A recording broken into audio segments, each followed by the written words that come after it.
Dale Earnhardt Jr., driver of the number 88 National Guard Chevrolet, currently 10th in points.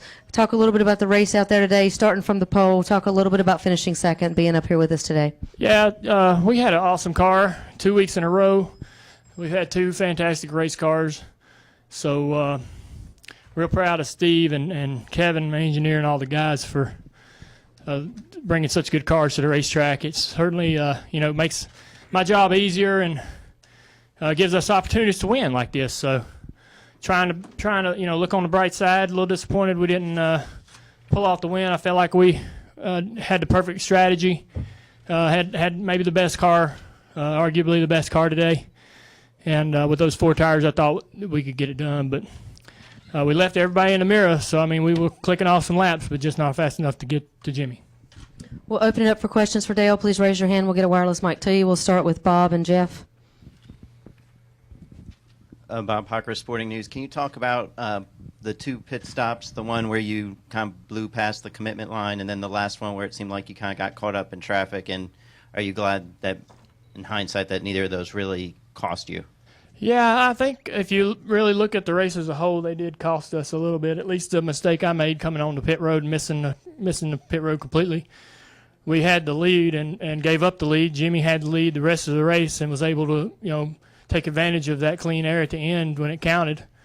And if I had, not given up that track position and had a smart enough race to keep the lead when it counted right at the end, we might have won the race. It would have been real hard to get by us, just like it was to get by Jimmy. So I think missing the commitment cone was a big, a big factor in us, not finishing one spot ahead of where we are. But the other pit stop wasn't that big a deal. I came on the pit road about as hard as I could. The 14 mark was running maybe 5-10 miles an hour slow in the first couple segments, but I don't know that cost us a ton of time. We'll take our next question from Jeff. Go ahead. Jeff Glove from USA Today. Dale, do you have any sense for how long it would have taken for your tires to produce more of an advantage, and did you feel like you were starting to track him down? Yeah, definitely. I knew for sure over the entire run, if we could run 80 laps, four tires definitely going to be better than two. And we were guessing around 35, 40 laps, the difference would start to show.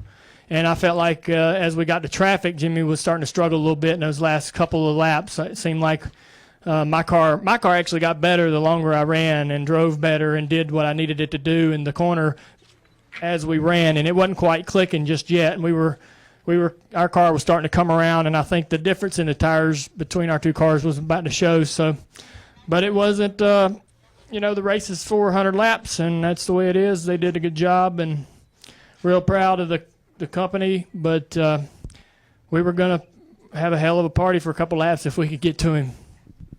Additional questions for Dale? Randy? Yeah, Dale, Randy Kovitz, Kansas City Star.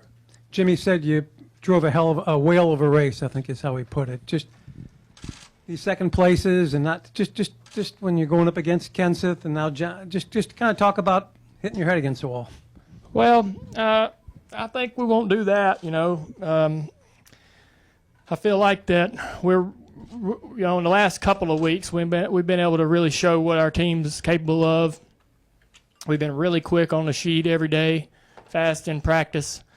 The cars, the changes we're making, everything seems to be working right and going in the direction you want. So I feel like when we get it right, we can compete and we can win. So we came really close today. I don't feel like today was a highlight for us. I think this is how it's supposed to be every week. So, I know that the competition's difficult and tough. Jimmy being one of the best drivers the sport's ever seen and running at probably one of his better racetracks, it was going to be a challenge, but I felt like we had enough car and tires for sure to beat him. Did I see a question in the back? Let's get a mic to her, please. Kelly Crandall from Speedway Media. Dale, after coming off the last restart, you were with Jimmy for a little bit, and then it seemed like you moved up on the high side and he got away from you. Would that not have mattered regardless? Would he still have driven away from you, or did you give up more time maybe than you necessarily wanted to at that point? Well, I was just trying some different lines and seeing what might work, and I ran the high line in 1 and 2 and gave up about 5 car lengths to him, and then just realized I needed to be back on the bottom and went back down there and focused again. His car was good. I mean, I had to run perfect laps really to maintain the pace that he had, just to not let the lead get any bigger, and just hope that he'd start coming back to me there near the end. It was just a little bit too late. Okay, we'll take one final question for Dale before we let him go. Jeff, was your follow-up for? Dale, even though he's your teammate, I mean, does it still kind of suck to lose to Jimmy because he just always wins everything? Yeah. I'll be honest with you. You know, it sucks to lose regardless of who wins. It's probably harder to run second than it is to run 5th or 10th. You know, when you had a car like we had today, you don't get good cars every week. You like to capitalize. It doesn't bother me that it was Jimmy. I know Jimmy's going to be good here, and plus he's my teammate. And I want to see him do well. When he does well, it indirectly affects us and benefits us. So, you know, I wasn't hoping he was going to blow a tire or anything there at the end. I was just trying to catch him, and trying to. If I could get to him, I thought I would be able to get by him. So we just couldn't do it. Dale, thank you for your time Thanks. this afternoon. Congratulations on a good run today. We now welcome our third place finisher, Joey Logano, driver of the number 20.